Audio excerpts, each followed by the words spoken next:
পকোড়ার জন্য চিকেন পকোড়া হবে। মা এখন সবজি কাটলো, এই যে পেঁয়াজ কাটলো, এই যে মেজমা কি করছো? এই যে বিনস বানাচ্ছি। বিনস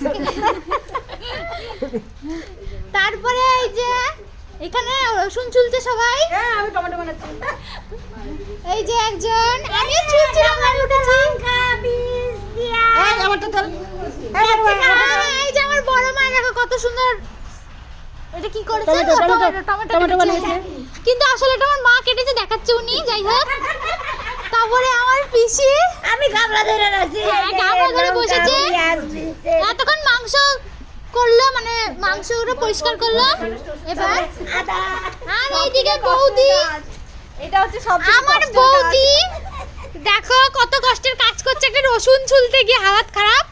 তো যাই হোক, এরা কাজ করছে সবাই মিলে, আমিও করছিলাম, উঠলাম, আমার বাবা বসে রয়েছে, কোনো কাজ নেই, একজন ভিডিও করছে।